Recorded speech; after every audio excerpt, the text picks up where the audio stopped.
Hotels are really reasonable tonight and tomorrow night in Jekyll. How's your boo boo?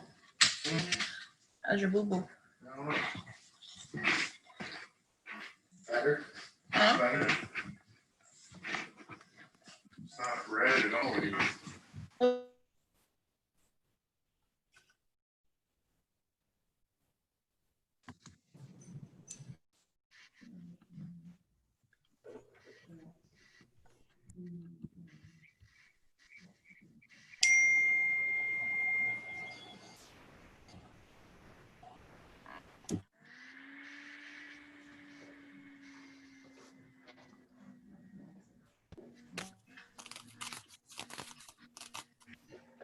In this session, if you click end at the bottom right, that will take you out of this room, then go back to the web page and select the session.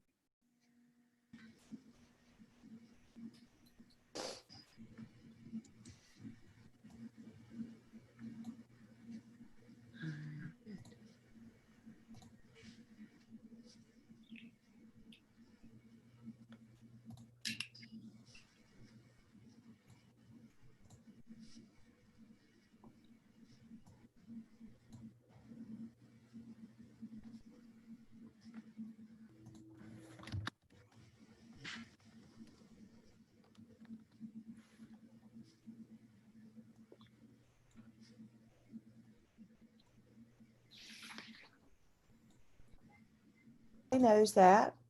Again, good morning. For those who just came in, this is Coaching for Clarity with Mr. Dan DeWolf from the Georgia Department of Education. He will be our presenter today. We will be in this room until 10:10, I think it is. And so it looks like we still have some folks coming in. Ask that you leave your mic muted during the presentation. If you have a question, if you could type that in the chat box, and I will be monitoring that for Mr. DeWolf. Mr. DeWolf, thank you for being here today. Good morning. Can everyone? Well, we could hear you, and then it muted. So let me, if I can unmute you. There we are. Now can everyone hear me? Yes, great. Okay, great. Good morning, everyone. Should I pull up my screen, or what are we doing here now? Yes, if you could share, if you want to share your screen with Now, us. You have to disable me over there. Let's see.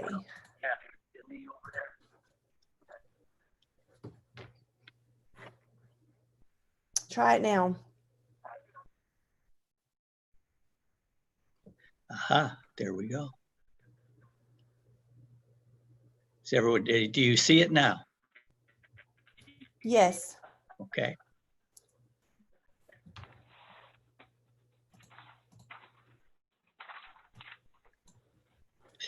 When do you want to start here? Are you ready, or do we got more people coming in? I think we're ready. I've got 9:10, and so we have just about an hour together. Okay. So we're ready when you are, Mr. DeWolf. Thank you for being here. And you may do me a favor too, when you get a chance, if we get into the chat, can you tell me kind of what people are writing? Because my screen will block off, I think, on that. I would have a hard time picking that up. But Sure. There may be a couple things. If you could just clarify some things that come up, and that'll prevent me from having trouble with the screen, I guess. Yes, sir. I'll be glad to do that. Okay. All right. Well, hey, good morning, everybody. And I don't know if I want to say this or not, but this is the first time that I've used this platform for a presentation. So let's just keep our fingers crossed that things go well. This is on teacher clarity. And just to kind of give you an idea, I worked with 2 schools on this, and I went to a conference with John Elmerode and also kind of read on Hattie. And I worked with this in 2 schools this year, and I saw some really great results, and I got excited about it. And I wanted to share some of the things that I've taken from my research and from the books and the presentations that I've done with you.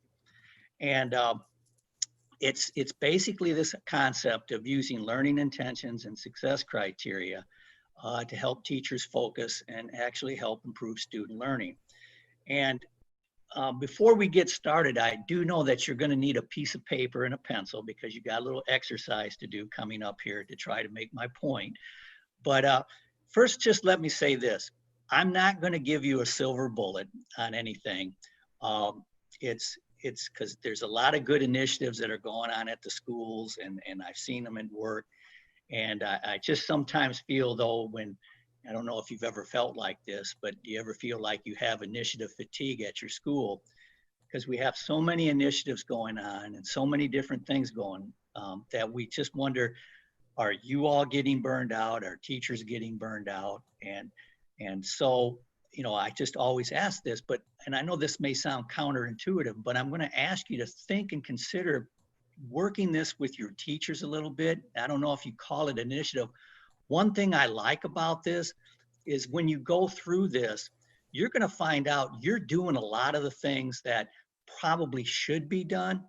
It's really a matter of tweaking it and making certain things kind of a priority in what you're going to do.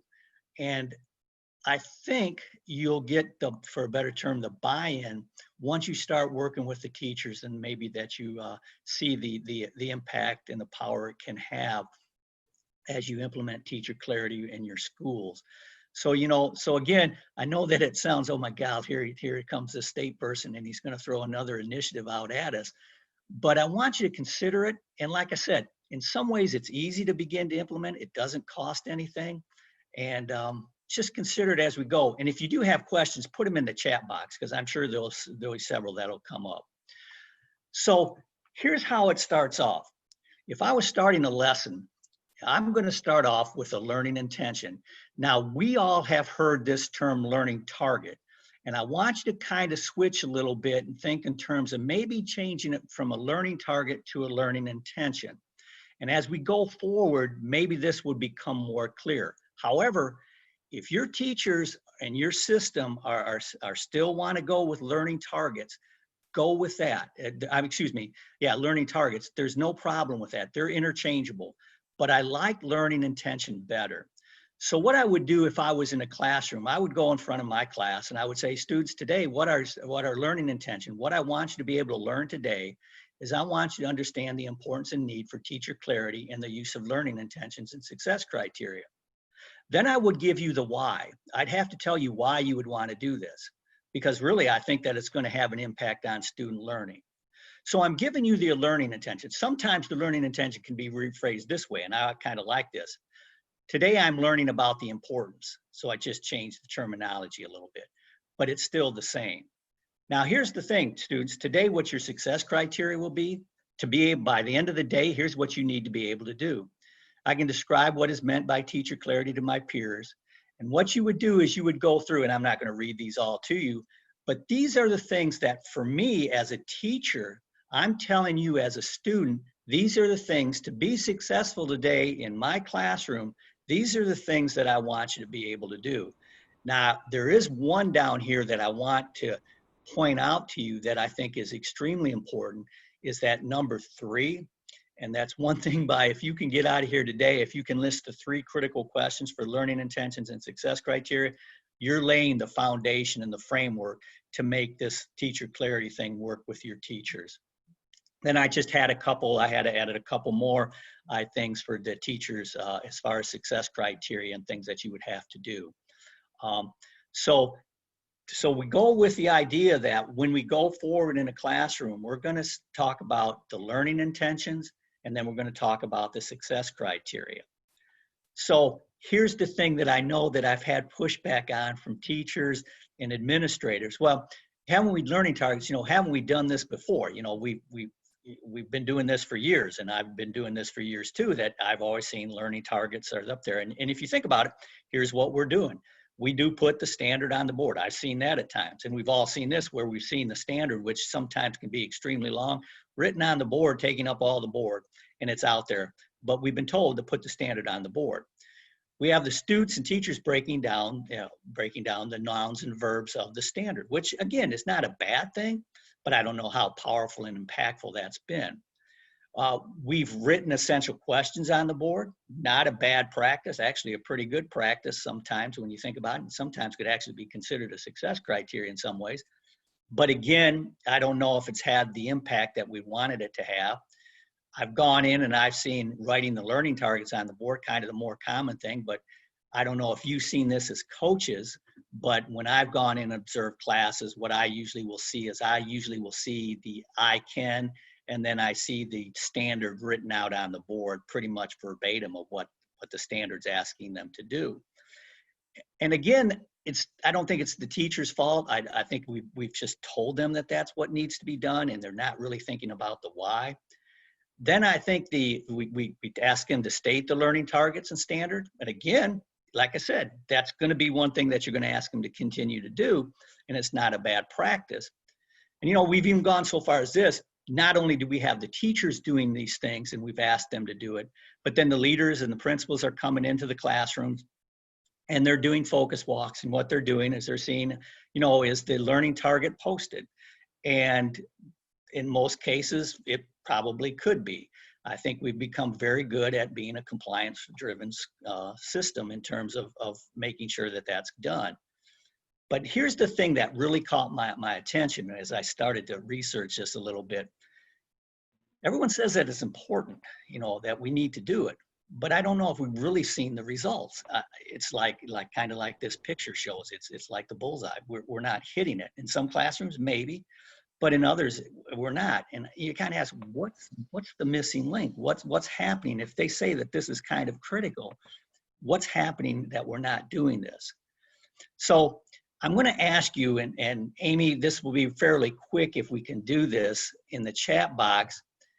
If you want to just put in something, how do you as a teacher or leader or as a coach know students are successful at learning what you want your students to learn? So as a teacher, how do you know if your students are learning? And if you could just put something in the chat box, and we won't spend a lot of time because my PowerPoint presentation is kind of long, but I wanted to get a little input what you guys think. What do teachers do? And if you can share those with, just type in a few things. And Amy, if you could read all those things as they come across. Sure. And let me just interrupt for just one moment. I got a private message from someone who says she can't hear Dan. I can hear him. And if you can hear him, will you hit your reaction button at the bottom and give me a thumbs up and let me know? On the bottom of your screen, it says reactions. If you could do that. Okay. So I'm seeing lots of thumbs up. So it may be that if you can't hear him, individuals can't hear him, you need to check your audio settings on your computer or leave the meeting and come back in and see if that fixes the problem. Okay. So we've got some great comments in the chat box, Dan. Let's see. Okay. Formative assessments, observations, and questioning. Melissa says, I hear them use the language of the standard and implement the knowledge in their actions. Bridget, when they can reflect on how they can use the learning target in the future, make a connection to real life. Lots of comments, assessments, exit tickets, class discussions, reflections, individual conferencing. Okay.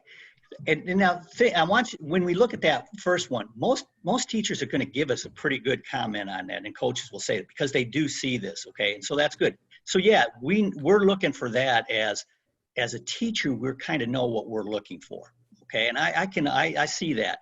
Now go to this question: how do your students know whether they're successful? So if the teacher is doing all these things, how do students know whether they are successful? What would you say? And then Amy, if you can feed back some of the things that they're saying, that would be great.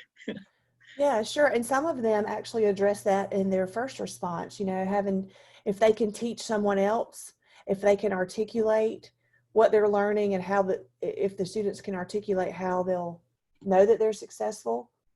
Yeah, so some good comments. Students are successful when they can apply what they've learned and when they can explain it to you.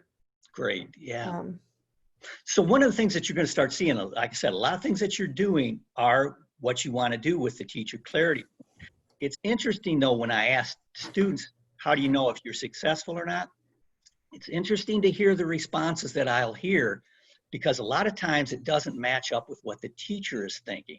So as we go through this learning intentions and success criteria, I want you to keep that in mind.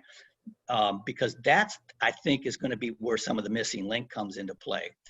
And Dan, can I interrupt just a minute? A couple Yes. of people have mentioned grades. You know, that a lot of times students want to use grades to know whether or not they're successful. And Yeah, and that's the big one. And what I usually hear, how do you know what you're going to be successful or not? What I'm going to usually hear when I ask students, it's going to be usually the milestones. Mhm. Or when the teacher tells me, when I do the things the teacher asks me to do. Um, I've even heard the thing when I graduate from school and go on to college. I mean, I've heard a lot of different responses, but you are right. I mean, you're going to hear a wide variety of things. And then number three, I won't ask you to answer, but how can students know if they've achieved intended learning or whether they are making progress towards doing so? And I think this is kind of where a missing link comes in, because I really don't know if the students know what it takes to be successful in that classroom for the day. And I think that's one thing we're going to go and talk a little bit more about. But I want just to kind of get your feedback, because I want you to see where you're doing and your teachers are doing some of the things that need to be done with teacher clarity. But I'm going to ask you to fine tune this a little bit as we go forward with your teachers as you work with them this year. Now, this was real interesting, and I'm going to go real quick on this. About 3 weeks ago, we did a presentation to around 650 teachers around the state through a webinar. And I asked them this question. And what was real interesting, I said, do you have your schools post learning intentions and success criteria? And you can take a look and you can see fairly a large amount are doing that they're asking them to do that. Then I asked them, do the schools understand the purpose of learning intentions and success criteria? And again, fairly large amount, 64% saying, yeah, they probably do understand the why. Then the idea that do they communicate it? And we're saying that, teachers and leaders were saying, yeah, they think that a lot of times it's communicated throughout the class period. But now, guys, here's where I want you to take a look. This is where I think the missing link comes in. But when I ask the question, going back, we're complying. But when I go back and I ask, can students articulate what they're learning for the day? Look what begins to happen. And these are the teachers and these are leaders that are saying this. Look at the drop-off that begins to happen. Look at this one. Can students tell you what they're learning for the day? And again, look at it goes from 0 to 25%. And then go and look at how students can explain how they will know they'll be successful. Really, when you start taking a look at about 80% of students really don't know how they're going to be successful for the day.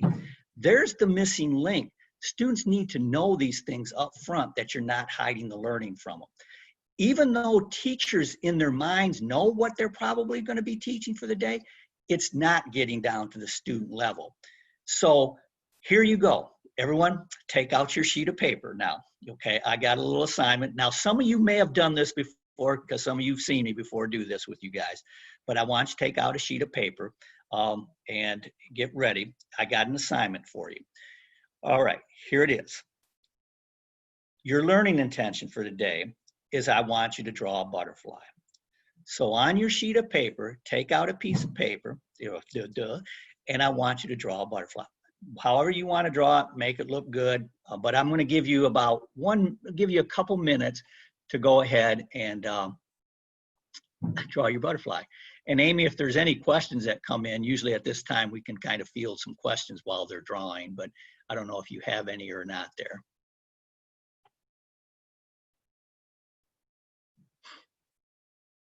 No questions so far.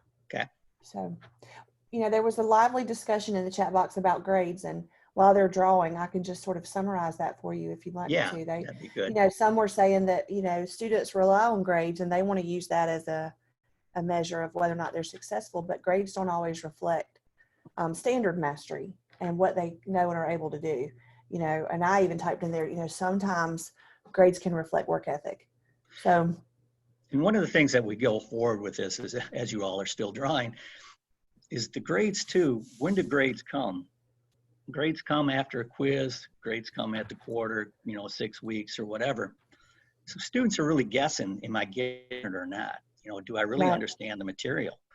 And so I understand we created that mindset because we say students that grades are, the final thing, and they are, but overall we want to switch the mindset to, as a student, we want to be able to set the mindset that I know where I'm at and where I'm at in my learning by the end of the day.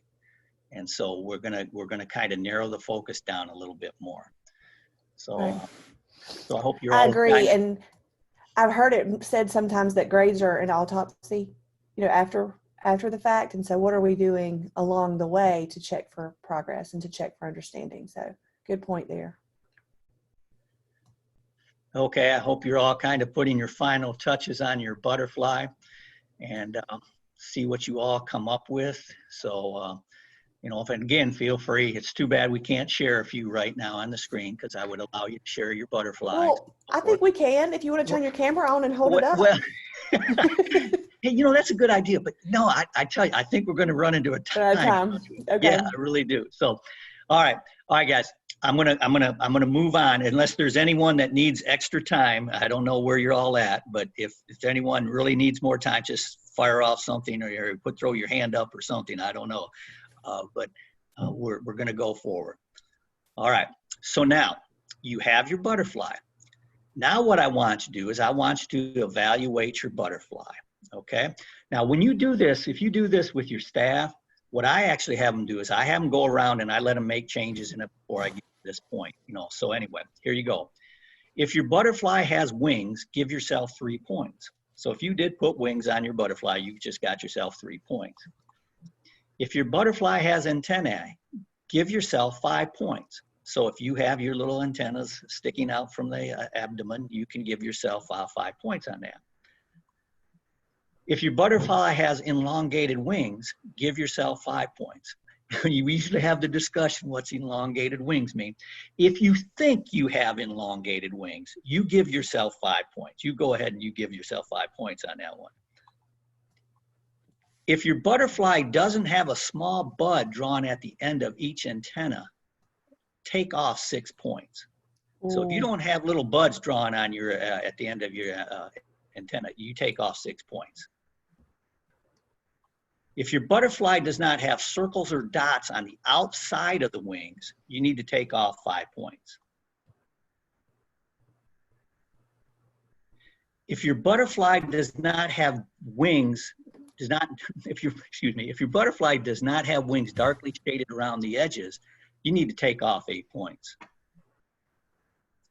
And then if your butterfly abdomen is not shaded, take off 3 points.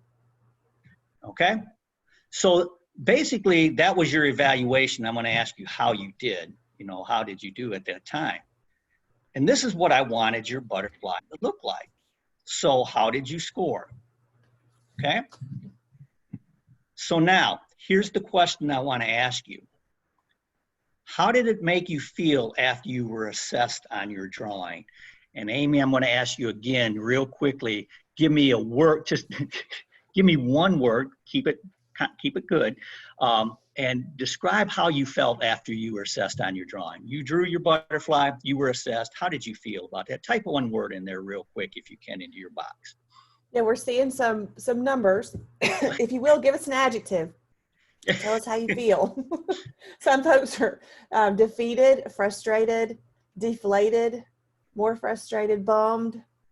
Good descriptive words. They're disappointed. Yeah. Upset. You get some things in there that's really good. And it is true because, you know, you think about, you spent time on your butterfly, it looked good, but then you assessed me on this, and I don't know if any of you had a low score, but most of you probably did have low scores. And so you look at what you have, and when I've done this presentation, this is to me the aha moment for teachers. Do we really do this to students?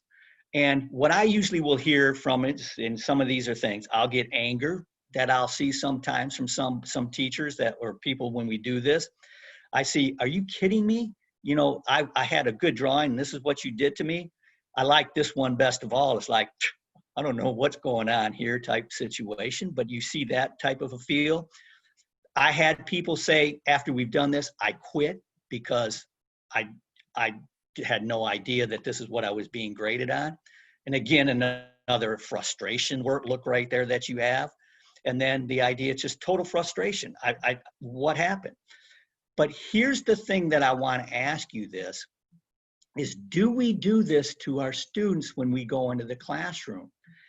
Do we expect them to know what they don't know and then evaluate them down the road? So here's the thing I want to ask you. Again, Amy, you're up again. If this was a lesson or an assessment, what would you change? And real quickly, you don't have to type anything in elaborate, but what would you change in that lesson if you were to do that at this time? What would you put into effect?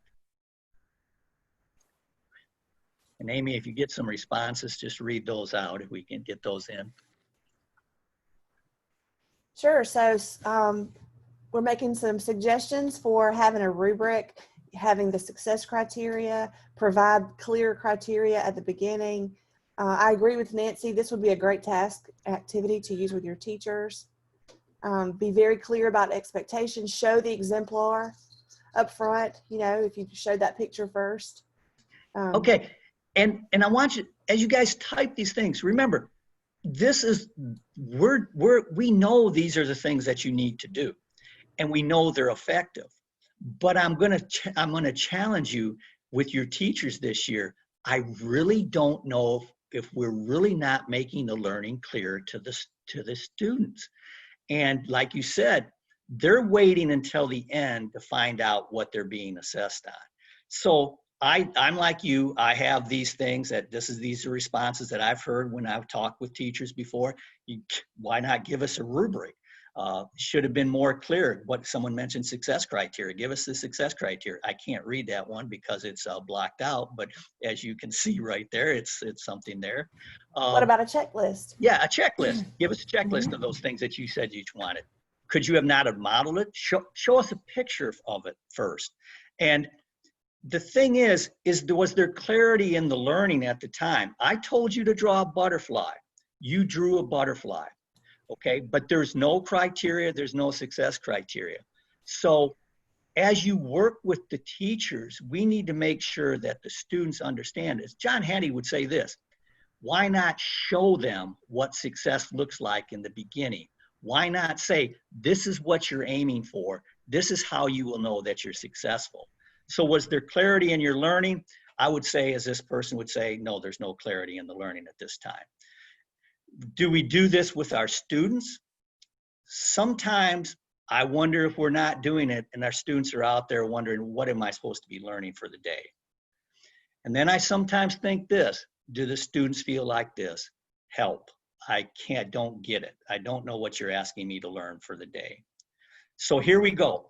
I'm going to talk this. If there's one thing that I could ask you coaches to do that I think would have a significant improvement on student learning, but here's the thing: if you implement learning intentions and success criteria, I think you're going to build a foundation for a lot of other significant influences that you work on with your teachers.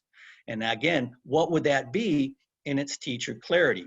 You're going to build the foundation. You know, as we go into this, the COVID, and we've gone online and so forth, I think this even becomes more important. What do we want students to learn? And how will we know they're successful becomes even more important. Here's what teacher clarity is. And I apologize if I'm going too fast, kind of send off a message if I need to slow down. But teacher clarity is this: it's communicating the learning intention and the success criteria so students can identify where they're at in their learning, how they're progressing, and where they're going to go next. And here's the thing: it's going to provide enough for students begin to own their own learning. If I'm a student, if I know what I'm learning for the day or what my learning intention is going to be, if I know why I'm learning it, and if I know how I'm going to be successful on it, all of a sudden now it's a game changer in terms of the students being able to monitor their own progress in their own learning. It takes time, and it's not going to be an easy thing because there's a transitional thing that's going to take place with you guys when you start putting it in place. But they need to know up front what their learning is. Why do I think it's so important? Here's what John Hattie has to say about this. Now, all of us are familiar with John Hattie's work and so forth. And you know, he is the one that has basically taken his studies, and I can't remember how many studies he has out there, but he says this, and he kind of can compare it like on an earthquake scale. We've all heard of the Richter scale, and we know that it gets above a 5 or 6, it's kind of a major earthquake. Well, John Hattie kind of sets up his scale and called the effect size. And he says that if an effect size is at 0.4, that equates to a year's growth in learning. And he says, if you implement learning intentions and success criteria, the effect is a 0.75, which says it could almost double the rate of learning in a classroom for a year. That's significant when you consider this really doesn't cost any money to implement. It's something I think all of us have familiarity with. It's something your teachers can work with and you can work with your teachers on. So I think it's worth trying to explore. This is just the diagram and so forth of what teacher clarity looks like and so forth in terms of the model. So when I said this, what were the other things that I think will happen with your teachers if you implement teacher clarity, the idea of putting learning intentions and success criteria into place? I truly believe this. It'll help them with collaborative planning and organizing instruction. When I worked with some waiver teachers this year, in fact, they're on the video that's down at the bottom of this PowerPoint, one of the things that they said is if we could just do learning intentions and success criteria when we look at the standards, it would keep us organized because we know what we have to talk about. So again, I see this as being a way to guide the teachers, well, even veteran teachers in some ways, because it helps them organize the instruction because you are having to think about what are they learning for the day, why are they learning it, and how will they know. Here's the other thing about it. You're setting up, in some ways, the success criteria is your formative assessment for the day. You're setting that up for you have them to have opportunities to respond through formative assessments. You're doing that daily through the success criteria. And the students know what they're looking for and what they have to be able to do because now they're able to kind of self-monitor themselves and self-check themselves. You all said this at the beginning and said that, formative assessments are being done. And I like that aspect of it. But what's it tied to? Do the students know what that formative assessment component is going to be? Do they know what the success criteria is going to be? So you have to work with your teachers on the success criteria. How will they know that they're going to be successful today? The feedback between teachers and students and all these things, we talk about the feedback loop.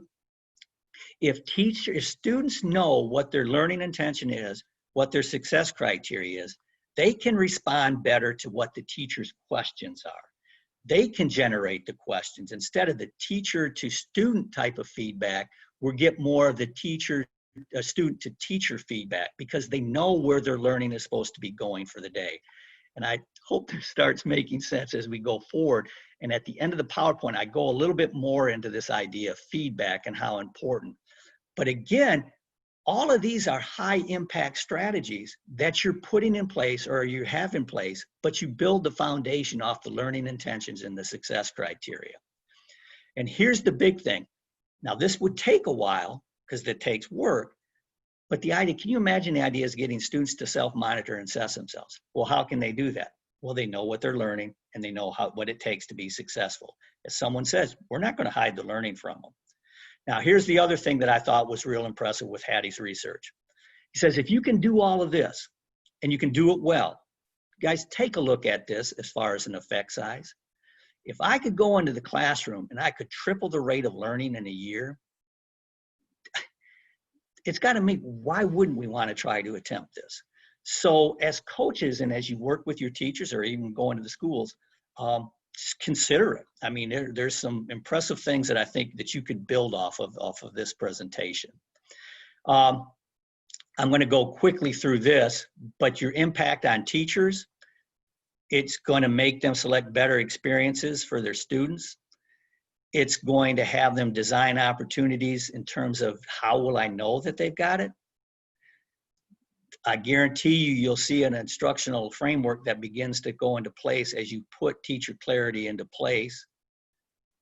And I think you're going to end up seeing more feedback because we're going to be asking students to have more opportunities to respond and in the formative assessment things. And again, I've mentioned this before, the formative assessment. But the main point I want to say is I really think that you'll see an impact on your teachers if they're having to do these certain things in order to bring clarity into classroom. Again, it may not be as major shift as you think it would be. And I know I've said this several times, but I just don't think it's as big of a leap as some of us want to make it out to be. Here's the other thing that I liked about it. Why would I consider putting this into place? On your taps with your teachers, here's what it affects if you're doing it right. It affects instructional planning. It affects differentiated instruction. It affects the assessment strategies, assessment uses. And you take a look at all those factors that if I'm putting this into play, teachers are going to be hitting those on the tabs. And here's the thing, overall, kind of summarize real quickly. It doesn't hide the learning.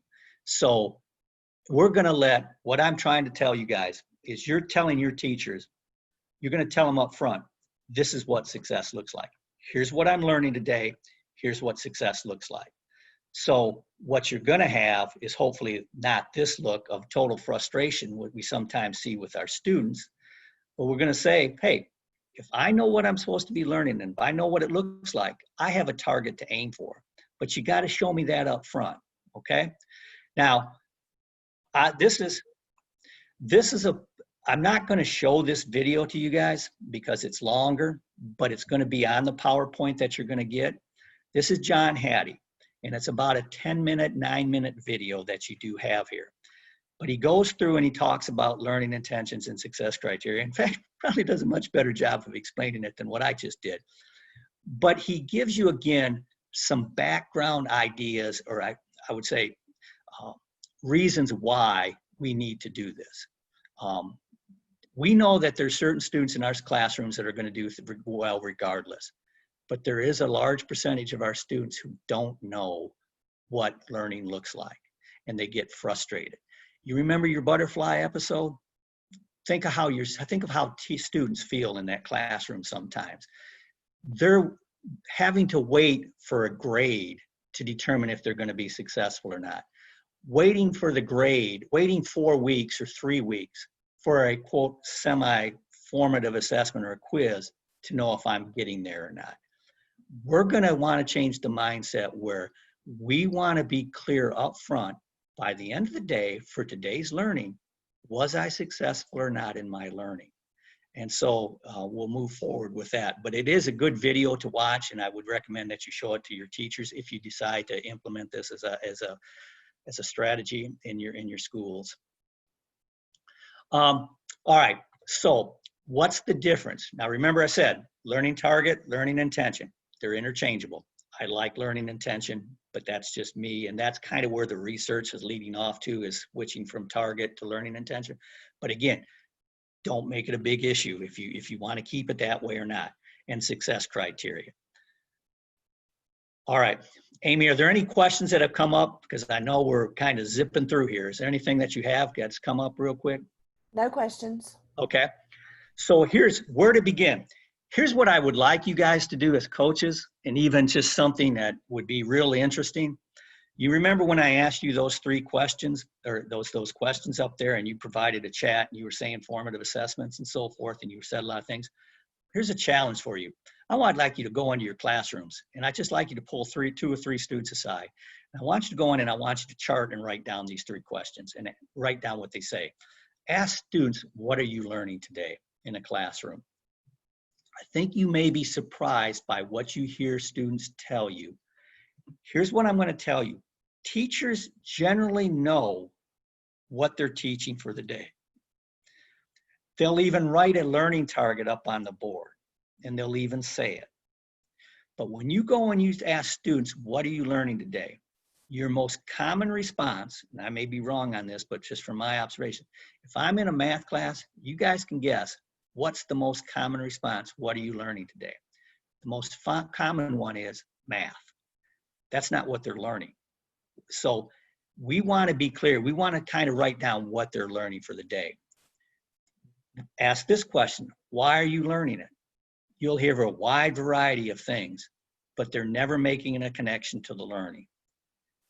And then here's the big one. How will you know that you're successful on your learning today?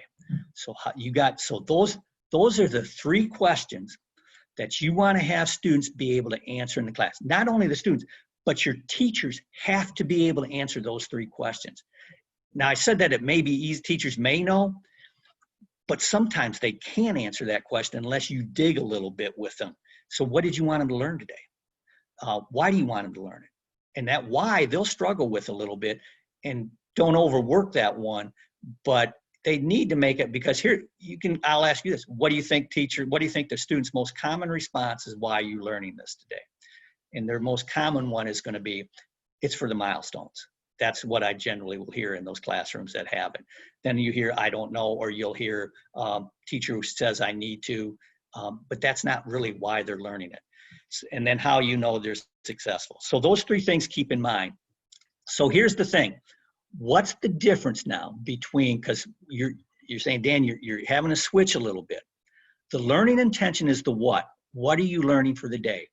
And I got up at the top this thing, everything starts with a standard, okay? So you have the standard there. So what teachers are doing, they're going to still deconstruct the standard, just like they've always done, just like what you've always had them do. But what you're asking them to do for the day, what do they want? What are you supposed to learn from that standard? Because we all know this, sometimes those standards can be very long and they can take several days to do. And what I'm asking them to think about is, well, so what do you want them to do for the day? So it's kind of a description of what you want at the end of today's lesson. It's where are we going? So students, I am learning today to do this. It's a general statement about what they're learning for the day. The specifics of it, like where it says predict or I can explain, those are sometimes dropped down to the success criteria. Okay, so all the learning intention is what you're going to be learning for the day. All right, I kind of like it's a statement of what students are learning and not what they're doing. And John Hattie emphasizes this. Your learning intention is not what they're doing in class, like I'm going to draw something or I'm going to compare and contrast. That's not a learning intention. The learning intention is what are you expected to learn today in the classroom. The teacher needs to know that and the students need to know that. So that's what that would be. The why is the relevance. So you got to have teachers think about, why are we teaching this? Why would I want them to know this? And like I said, I think you'll see teachers struggle with this a little bit. But here's what was really interesting. I was working with a teacher at one of the schools I had, and I kind of really, to be honest with you, I left this one off because I think, let's get the what and let's get the how. But the teacher came up to me and said, Dan, we need to do the why. Because she started co-constructing the success criteria with her students. And she said, when they got in and be able to explain the why, they took off with it a little bit. And then I did a little extra research on this. Now this was high school, but take a look at this. When students find purpose in their experience, they're 14 times more likely to be academically motivated to learn. So you can't leave off the why. So if that's a motivational factor, and this is what that teacher was saying, we need to think about adding the relevance. So it's the learning target is, what are we learning today? Why are we learning it? And then we get into the idea of success criteria. So what's that mean? This is the how. I've got several descriptions of it, whichever one you like, you can use. It's a description of what quality work means in today's lesson. Now here's two words I want you to kind of underline and think about. It's observable and measurable. So students can use them to gauge themselves at the quality of work that they are learning. So you want to be able to go in the classroom. If I see the success criteria up on the board, I want to be able to observe that and I want to see if it's measurable. It describes what evidence students must use to show they've achieved today's learning intention, okay? And again, it's understandable and it's visible. So you need to make sure that that's there. That's another description. Short term for it, they're going to be the look fors, what students are doing in the lesson. You know how the learning intention is not the doing part. The success criteria gets more into the specific task and what they're doing. You're drawing the terminology from the standards in your success criteria. It's the what's actually going to happen and what they're doing. Or basically, it's just kind of a snapshot for the day. So that's what we mean by success criteria. So when I work with teachers and when you work with them, one of the things I do is I go back to the thing, look at the three questions, can they answer those? Then I ask the question, do we know the difference between learning intention and learning target, what that means? Do we know the why? And then the idea of the success criteria. So you'll work with your teachers on that. How would you know? So the question I always ask, how will you know they're successful today in the classroom? What are they going to have to do? What are they going to have to show you? and you get teachers thinking a little bit more. You know, when I talk about that collaborative planning, that gets into some big discussions because sometimes teachers, well, how will we know that they're going to be successful today in that classroom? What are we going to look for? So again, these are some terms that you need to make sure you get your teachers to understand, and you're even going to have to work with your students to understand this too, because both students and teachers need to understand what this means. This is just a quick slide. Your success criteria does not change for students who struggle. It's going to be your methods and your strategies that are going to change. The idea is you're trying to get to the intent and the rigor of the standard. You may, if my standard's big, I know that I may have to have some scaffolding in there. I know I have to have learning progressions in there. That's fine. But again, tell students what they're learning for the day and how they will know they're successful. You're working towards the intent and the rigor of the standard. So may have some questions on that down the road. I know I've had some that I've had to answer before on that. But again, everything starts with the standard, but you're asking what's the learning intention, what's the success criteria for the day. Now, here's the thing that we get into. If teachers are doing this, go back to what we talked about in the beginning, communication. This is critical. What we normally find out is the teachers will go and they'll say it in the beginning. That's it. In the beginning, you have to make sure that this is being done on a regular basis, and teachers are asking this question on a regular basis. And if it gets where it's pervasive throughout the whole school, this will drop off. But you're asking students, okay, what are you learning today? Why are you learning it? How will you know you're successful? So sometimes what you're going to hear, some teachers are getting real good at it. They're just natural. Students today, what we're going to learn today is this. I am able to, and they read it. You're learning this because it will help you make a better connection to understanding how to read a story. How will you know you're successful today? When you're able to do, and then they list their success criteria. How many? It's up to the teacher. You've got flexibility with it. But again, the students, when you go into the classroom, what you're working for is more and more of the students being able to answer those three questions. Because if they're answering those three questions, they're going to know there's clarity within that classroom. They know where they're at in their learning and where they're going. Nothing is hidden with them. So all through this period, class period, the teachers are showing them what success is going to be looking like and allowing them to practice that success and get towards that. Amy, any questions so far? Not a question, a good comment, a couple of comments. Sometimes teachers have great intentions of differentiating, but when they do that, they unintentionally change the success criteria. And so that point about making sure that we don't change the success criteria for all students when some struggle or when we're trying to differentiate, I think is a great point that we need to sort of run a highlighter over. Cal, I love that too. And that just comes into mind. What I usually have seen, and coaches, you all may see this too, but if you guys have used success criteria, I think if that success criteria is up there, that really keeps the teacher focused, and it really stops you from getting misaligned in the lesson. And I think some of us have gone into classrooms and you can even see a learning target up there, but you wonder what's going on in class because it doesn't align. But if you have success criteria up there, for me, sometimes I can go in a classroom in about 15 seconds.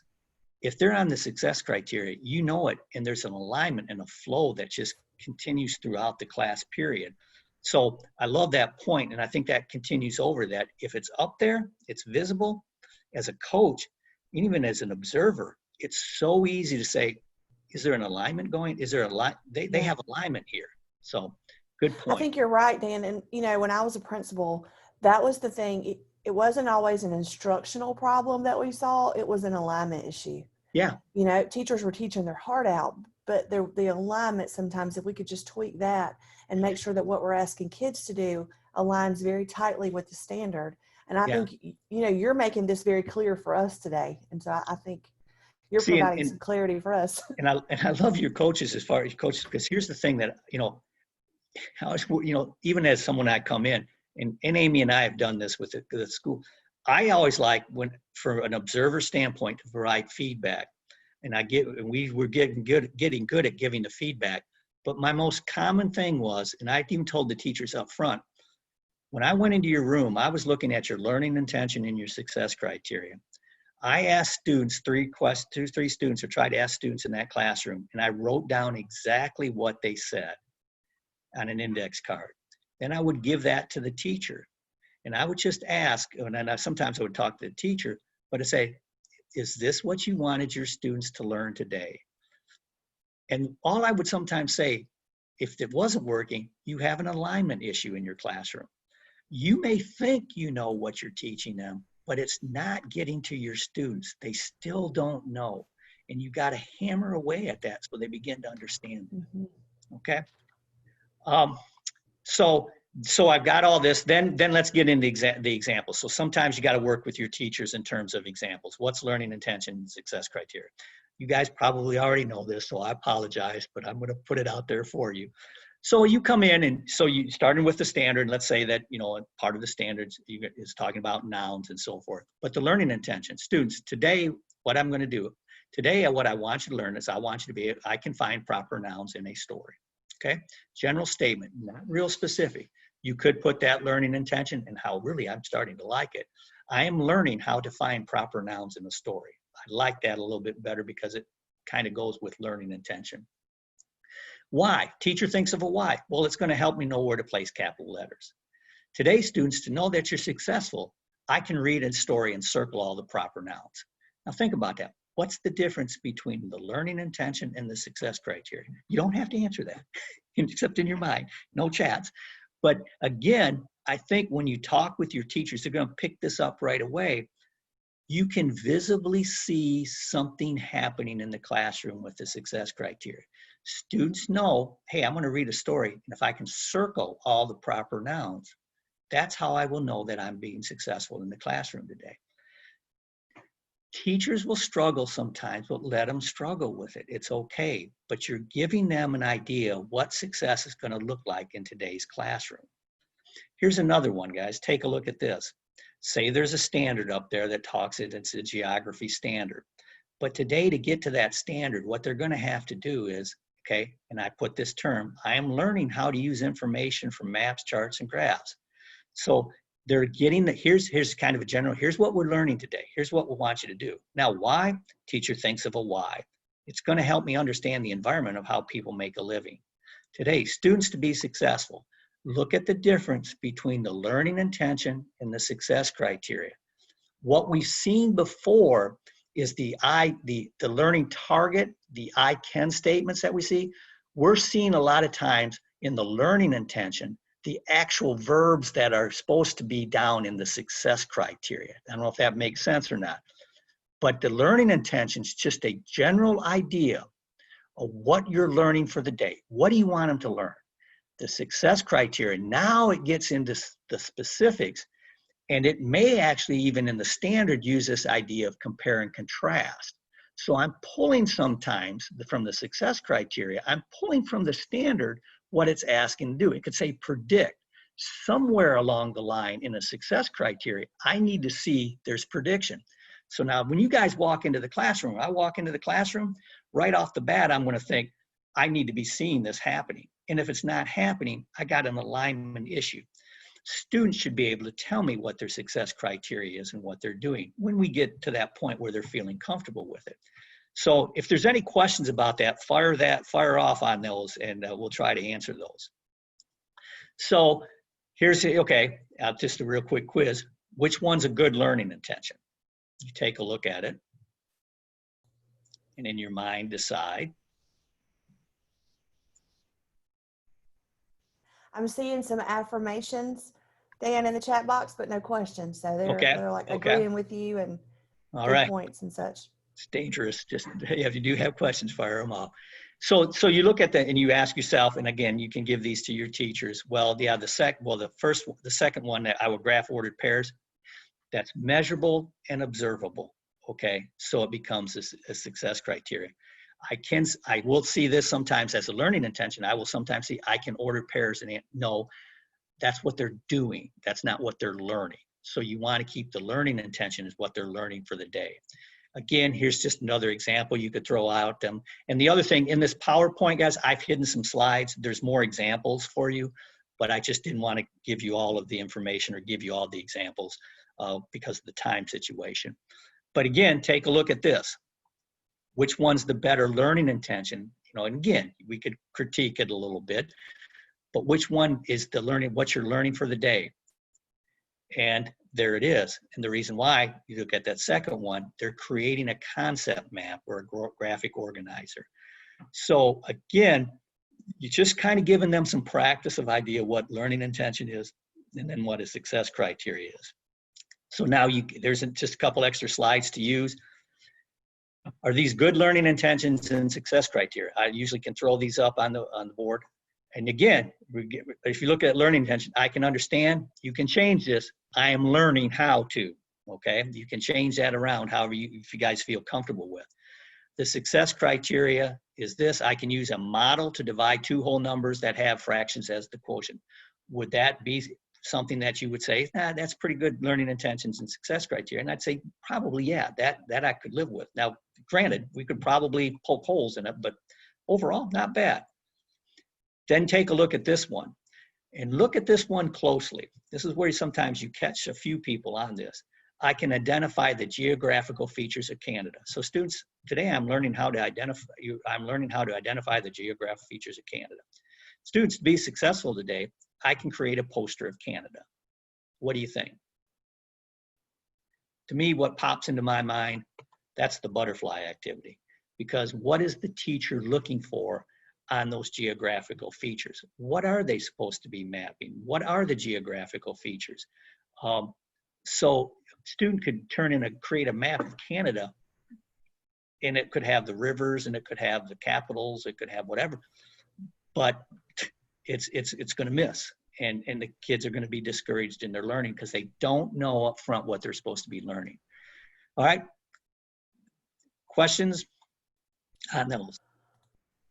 No questions coming through. Okay. We do have about 7 minutes left. Oh my God. Okay. All right. I'm going to do something real quick here for you guys.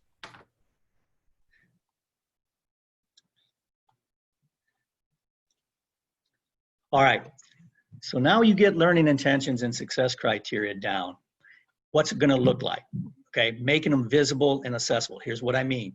These are some examples from the classrooms that I've worked with. Now, some of them I've had to take from other sources, but I want you to see them. A lot of times we have students mark this up in the top left-hand corner, right-hand corner of the board, and they're so small. I've asked them to change this a little bit, and I've asked them to do it in some shape or form. You will be able to go through and look at these as examples of it. The success criteria posted, they have learning intentions. Elementary, you can see where they how they've done this and so forth. But these are just some examples of how this looks. Notice on this one, we are learning about as far as their learning intention. Notice their success criteria of how they set that up. And again, variety of different ways, but it's visible and it's accessible. The students can see this all the time when they're working with it. Okay? You can work certain things by, you model it to make the learning visible. The idea, and you know teachers are doing this on a regular basis, they're modeling it. And so they know up front, here's what it looks like right from the beginning. So they begin to model the lessons. Here's the other thing that you expect to see to make the learning visible. Do you see anchor charts that are tied to the learning intention and the success criteria in those classrooms? These are huge things that make learning visible to the students. And a lot of us as coaches, you know that this is very valuable, but do teachers use this? Because students need to see these things that tie the learning intentions and the success criteria so that they can look back on it. So again, keep that in mind. Do you see this? Do you see worked examples in the classroom?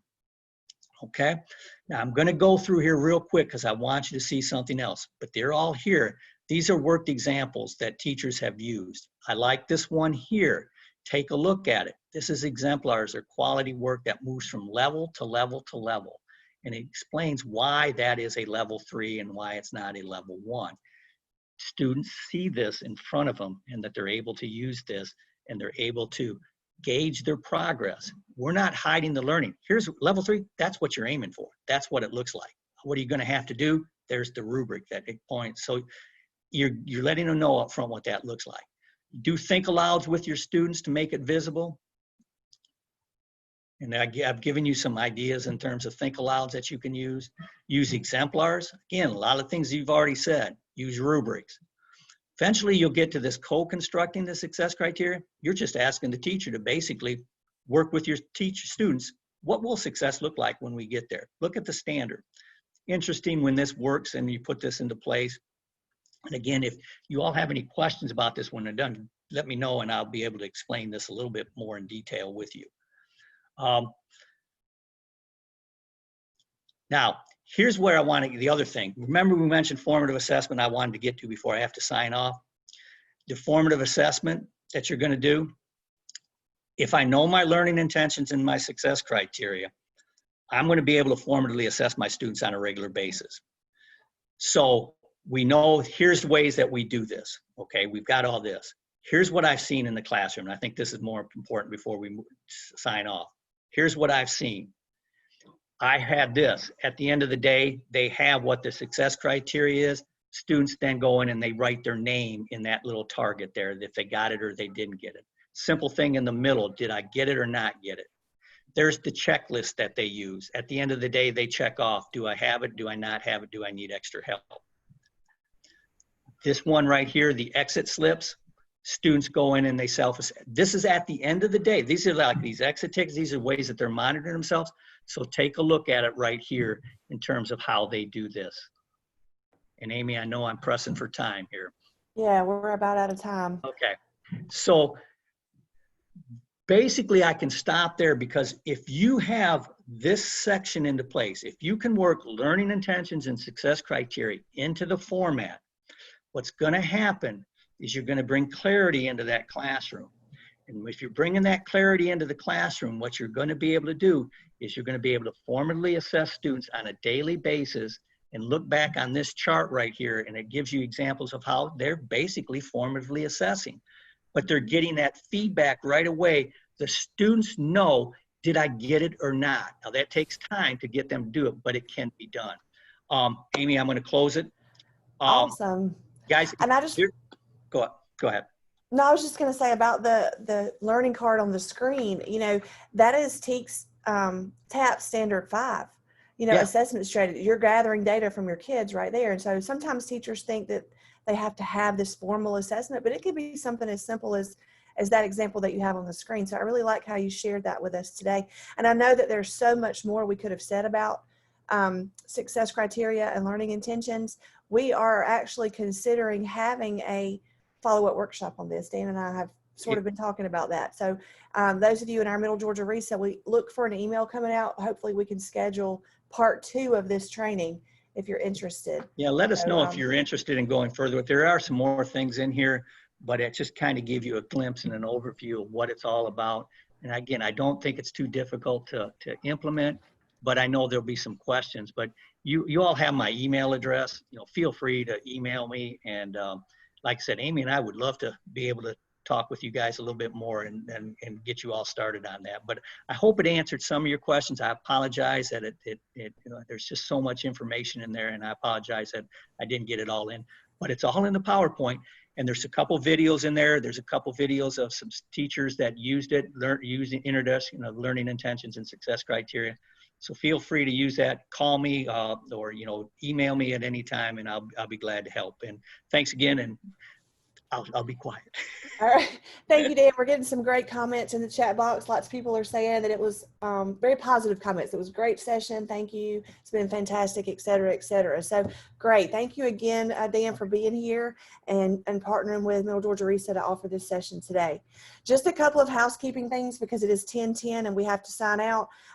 We need you to leave this meeting, go back to the Launchpad and choose your breakout for the next session. And that next session, breakout number 2, begins at 10:15. So you got 5 minutes to stand up, stretch, get back to the Launchpad and choose your next breakout. And we'll see you soon. Thank you again. Thanks, everybody. Bye-bye. Bye.